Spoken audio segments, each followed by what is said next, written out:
আমাৰ অসমখনত ইমানেই ঔষধি আছে বোলে মুতিবলৈও বোলে জেগা নাই। বাৰু এইবোৰ বাদ দিয়ক ৰাইজসকল, আমাৰ এইনো কি কৰি আছে, কি বুটলি আছে তাকেই চাওঁ আহক। কচু থুৰ ছিগি আছে ৰাইজসকল, কচু থুৰ। কোমলীয়া কোমলীয়া কচু থুৰবিলাক ছিগি আছে। আজি মানে বনাব কচুৰ পিটিকা। ৱাও, কচুৰ পিটিকাটো খাই বহুত মজা লাগে ৰাইজসকল। ক'লা কচুটো হ'লেতো আৰু বেছি ভাল, কিন্তু এইটো বগা কচু, আৰু মাজে মাজে দুই এটা পাইছে ক'লা কচু, কিন্তু বগা কচুৱেই বেছি। বাৰু যি কি নহওক, কেনেকৈনো বনায় কচুৰ পিটিকা একেবাৰে চাই থাকক ভিডিঅ'টো শেষলৈকে। বৰ্তমান এই কলপাত খিলা ধুনীয়াকৈ অলপ লেৰেলাই লৈছে জুইত, তেতিয়া মুটুকাবলৈ ভাল হ'ব, কচু পাতটো মানে ফাটি নাযাব। মিচিকে হাঁহি মাৰি থাকিব নালাগে, ধুনীয়াকৈ বনোৱা নে কি কৰে ৰাইজসকল। ইয়ালৈ লৈছে লগত জলকীয়া, আদা, কেইটামান বিলাহী। এয়া দেখা পাইছে কচু থুৰ ৰেডি হৈ আছে। ৱাও, আজি কচুৰ পিটিকা খোৱাহে খোৱা আৰু দেই। এতিয়া কলপাতখনত ধুনীয়াকৈ কচু থুৰখিনি প্ৰথমে দি ল'ব, তাৰপিছত কি কিনো দিয়ে চাই থাকক একেবাৰে শেষলৈকে ভিডিঅ'টো দেই।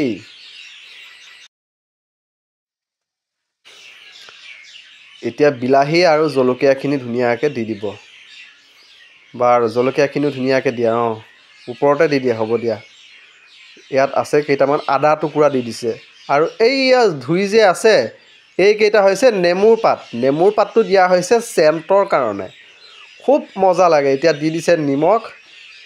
তাৰপিছত এতিয়া ধুনীয়াকৈ কলপাতখিলা ধুনীয়াকৈ পেকিং কৰি দিব ওলাই নোযোৱাকৈ।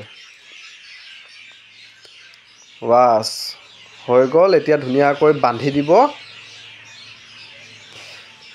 বান্ধাটো হৈ গ'ল, চুকলি এডাল দি বান্ধি দিছে ধুনীয়াকৈ।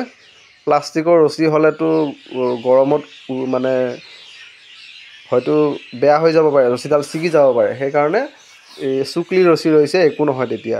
এতিয়া পানী অলপ দি কেৰাহীত ধুনীয়াকৈ এতিয়া ঢাকন মাৰি দিব। তলত কিন্তু পানী অলপ দি লৈছে কেৰাহীত। এতিয়া দি দিব ওপৰত ঢাকন। বাছ হৈ গৈছে, এতিয়া সিজিবলৈ দিয়া হ'ব। সিজি হৈ গ'ল ইতিমধ্যে। ধুনীয়াকৈ কেৰাহীৰ পৰা নমাব, ধুনীয়াকৈ নমোৱা, গৰম গৰম নেপেলাবা দেই। এইটো হৈছে মোৰ বহুত প্ৰিয় বস্তু। ৰাইজসকল, আপোনালোকৰ প্ৰিয়নে? খাই কেনেকুৱা লাগে? খাই পাইছেনে নাই? কমেণ্ট কৰি জনাব পাৰে। ৱাও, নমাই দিলে।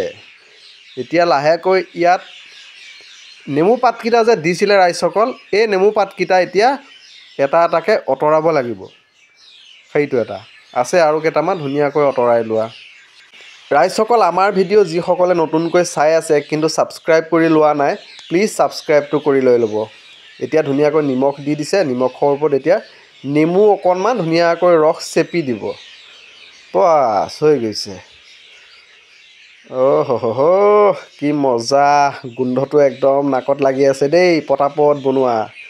এতিয়া দি দিছে ধনিয়া পাত। ধনিয়া পাত ধুনীয়াকৈ ছটিয়াই দিব। বাছ হৈছে আৰু। ৰাইজসকল, কেনে লাগিছে কমেণ্ট কৰি জনাব দেই। কচুৰ পিটিকা এতিয়া ধুনীয়াকৈ সানিব, মিক্স কৰিব ধুনীয়াকৈ, সানি টুকুৰা টুকুৰ কৰি দিব।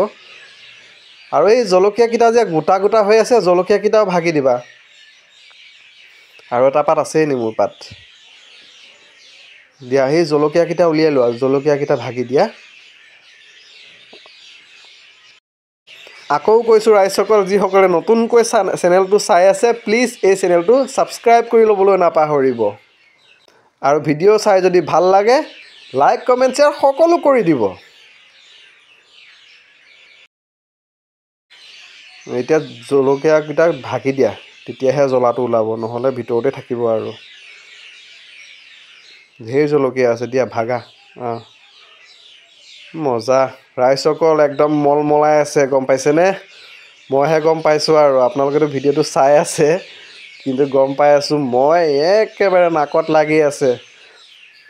হৈ গ'ল আৰু, এতিয়া খাব লাগে আৰু দেই ৰাইজসকল। ভিডিঅ'টো চাই কেনেকুৱা পাইছে জনাবলৈ নাপাহৰিব, আৰু ভাল পালে লাইক কমেণ্ট শ্বেয়াৰ সকলো কৰি দিব।